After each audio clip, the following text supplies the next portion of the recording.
On June 20th, 2018, the Bronx in New York City was shaken by a brutal and senseless act of gang violence.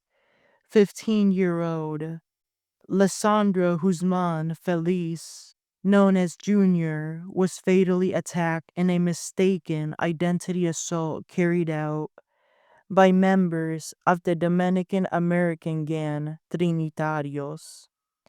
The shocking attack, captured on surveillance footage and cell phone footage, revealed a young boy fighting desperately for his life as he was dragged from a bodega and stabbed repeatedly. The following episode dives into the events of that night, the arrests, trials, and the eventual convictions of the 14 Trinitarios gang members responsible for this tragic murder. On that night, a group of 14 gang members mistakenly identified Junior as a rival gang member known as the Sunset Gang. Believing he was a threat, they dragged him from a bodega and stabbed him multiple times using knives and a machete. Jonaiki Martinez Estrella delivered the fatal blow with a stab to the neck. Junior was rushed to the St. Barnabas Hospital, but despite the valiant efforts of paramedics and hospital staff to save him, he succumbed to his injuries shortly after his arrival. The footage from the attack shocked the nation and sparked the hashtag Justice for Junior movement, highlighting the dangers of gang violence and mistaken identity attacks. Here are the 14 individuals tied to this as suspects.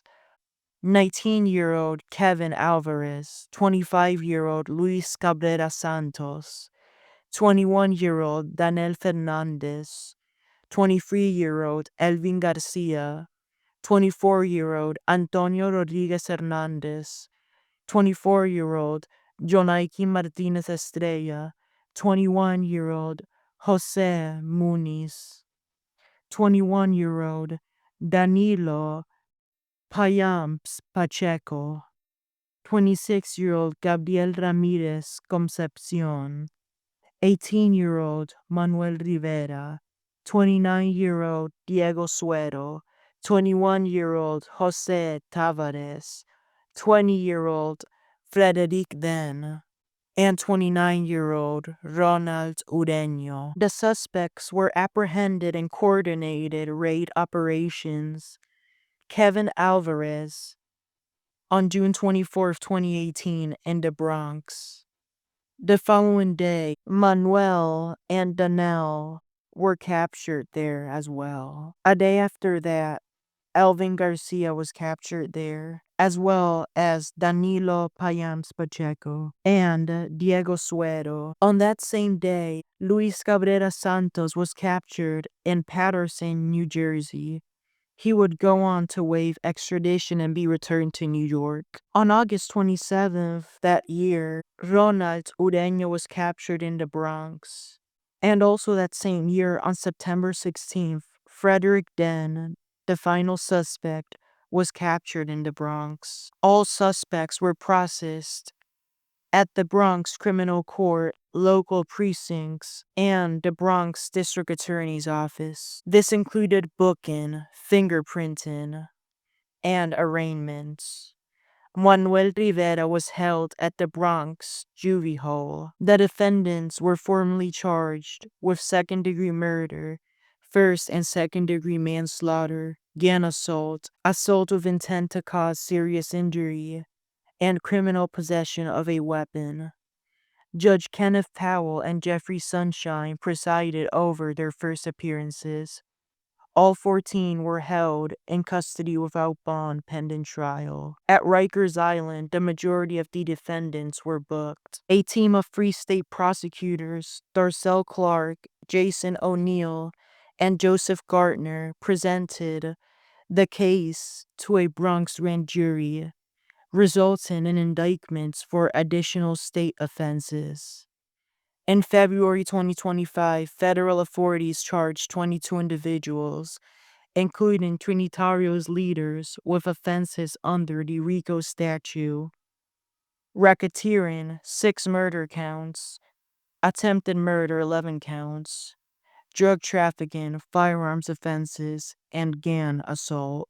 Federal arraignments were overseen by federal magistrate Jennifer Ball, as well as another federal magistrate, Donald Cable, and District Judge Nathaniel Gorton. The defendants all pleaded not guilty. Aaron Liranzo later pleaded guilty under a deal to RICO conspiracy in March 2025 and was sentenced to 14 years in prison by Judge Gorton for his role in a March 2019 gang-related shooting. Justice Robert Neary presided over the initial trial and sentencing of Jonaiki Martinez Estrella. Justice Martin Marquez sentenced Diego Suero and Frederick Den to a prison term of 25 years to life in prison.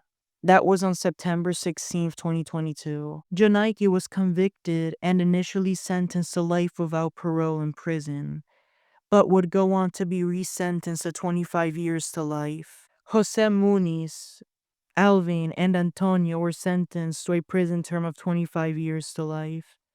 The rest to a prison term of 12 to 18 years. Some reached plea deals.